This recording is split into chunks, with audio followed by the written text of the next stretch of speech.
Thank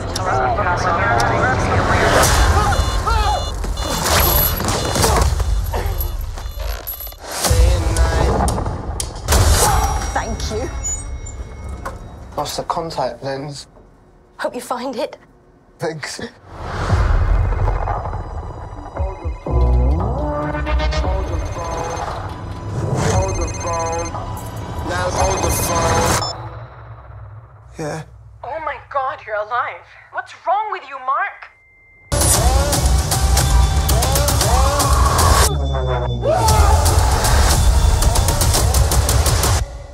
Embrace the chaos.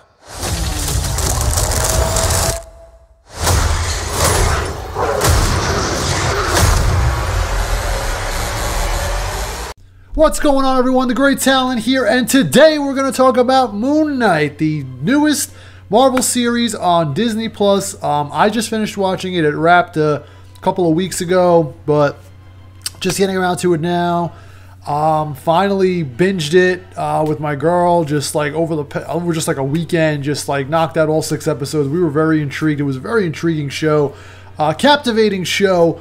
But it honestly, folks, it really wasn't the creme de la creme of the Marvel like series for me, like on TV shows.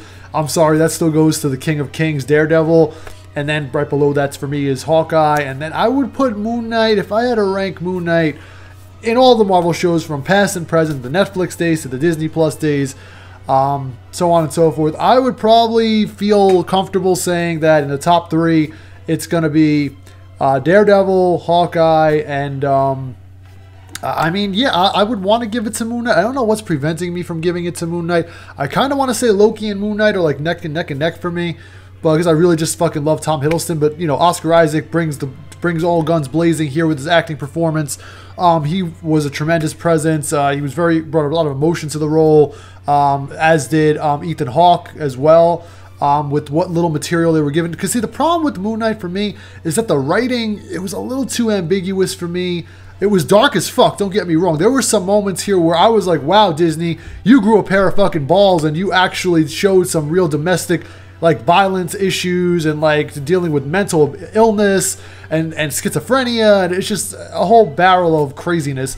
I won't spoil too much, but and this won't be a full-on spoiler review. I'm just going to like give my thoughts and then just wrap it up. I don't want to go into a plot breakdown because I want you find folks out there to experience it like I did and be surprised for yourselves. So, again, like I said, the performances were on point. They were on par. They were very, very like Hollywood-esque, like kind of like movie-worthy quality of acting. And I just feel bad for Oscar Isaac, man. Like he's been put in such like not shit roles, but kind of shit writing. The writing has been kind of shit. Like if you look at like some of the Star Wars sequel trilogies, the writing isn't the greatest, and then you got this show, it's not the greatest, right? Like my issues with Moon Knight, and let me just elaborate here. My issues with Moon Knight mainly lie in the like kind of the loose telling of the tale of the plot, where it's kind of like, yeah, you're engaged, but at the same time you're like, all right, well, there's a lot of good ideas in place. A lot of good ideas. Cool characters. Moon Knight is fucking best. He's like this Egyptian mummy-like character who like fucking just does the bidding of like the old ancient Egyptian gods and all that shit. But, you know, it has a great premise. Don't get me wrong. Like he has a split personality disorder. Like this is the synopsis. I'm not ruining anything. He has split personality disorder, kind of, sort of type of thing going on here. And, you know, he just gets pulled into this rabbit hole, and he finds out who he truly is, and what's causing these like mental illness problems and his like sleepwalking issues and whatnot. And he gets involved with this like this cult that worships the evil Egyptian god, and he's part, and one of the better Egyptian gods are like summoning him to like do the bidding of the Moon Knight to like restore order and like kind of like only punish the souls who have caused harm versus the souls who have not caused harm yet, but they will one day cause harm. It's very like Minority Report. Have you ever seen Minority Report or know of Minority Report with Tom Cruise, where it's like, you know, like the precogs, pre-crime, where it's like they arrest people before they're about to commit a crime. This is like kind of like that. Like this one Egyptian god is judging people before they commit crimes. Even if you would commit a crime like 30, 40 years down the line, you're going to be fucking damned for it now. And that's what Moon Knight and the god that he's representing is like kind of like preventing that. Like, hey, you know, kind of like if you're a good person, a good-hearted person, you know, even if you might fuck up a little bit, you shouldn't be damned for it right out the gate. So that's kind of like the little premise going on here, which is fine. It's interesting and whatnot. But I really am trying to put my finger on the issues I'm having with Moon Knight. And again, I just think that there's just was so much potential here, and they kind of like somewhat wasted it by. First of all, Moon Knight, he's only don't let the trailer fool you. The trailers fool you because he's only in like the costume, like you know in the Batman movie, like in the Batman movie, I'm using that as an example here. The Batman, he was in the suit for like 3/4 of the movie, and you only saw Robert Pattinson like for a very small percentage. Here, it's all just Oscar Isaac, and you get like maybe like less than 5 minutes of Moon Knight within the 6 episodes, if that, maybe like 3.5 minutes of him in the suit.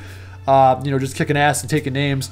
And I'm like, come on, you got to give us more. I understand it's like, you want to generate, anticipation in the audience and like kind of like the yearningness for it, but you gotta have to like give it up sooner or later. And you had 6 episodes to do so. You really didn't deliver it in terms of like giving us Moon Knight. You gave us Oscar Isaac, which was fine.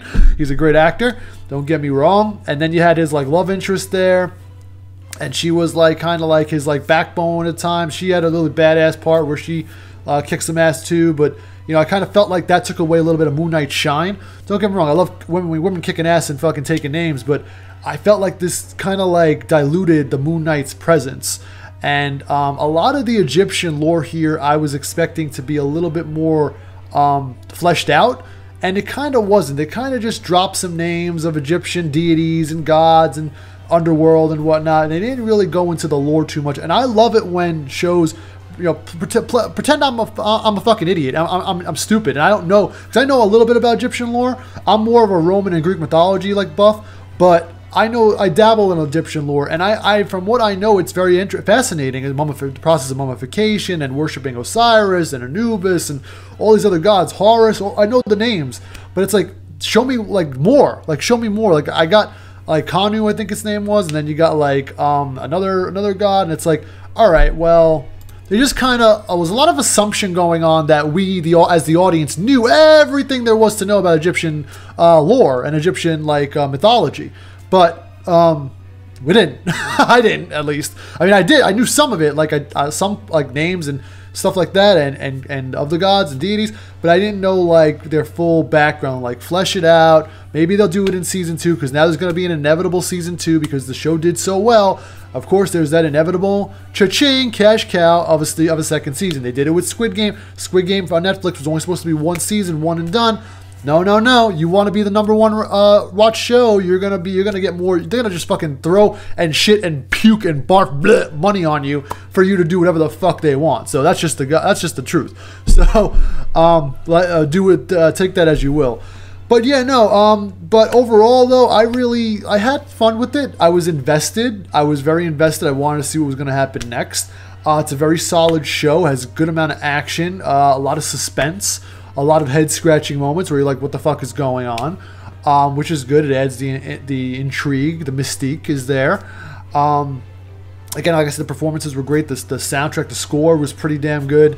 I can't wait to see where he goes next, because he's supposed to be teaming up with my boy, Daredevil right here, fucking the man without fear. He's supposed to be teaming up with him, and he shows Hawkeye too. We'll see what happens. And yeah, I'm very much excited for this. But no, if I had to score Moon Knight on a scale of 1 to 10, I'm gonna give it a solid like 7.5 out of 10. It was a very good show, just shy of greatness. Don't get me wrong, it was still a very good show. It still can't top Hawkeye or Daredevil for me. I'm sorry, not sorry. What can I say? But I did enjoy it. Wanted to enjoy it more. The hype behind this was more exciting than the actual show, and that disappoints me. See, with shows like Hawkeye, it was the adverse, where it was kind of like I was literally writing off Hawkeye, just as it, like the trailer dropped for Hawkeye. I was like, what is this nonsense? We don't need to see fucking Hawkeye. We've got enough Hawkeye in Avengers. We don't need him. And then when it dropped, I was like, oh, so that's what subverting my expectations in a good way means. That's how you do. And they did that shit flawlessly.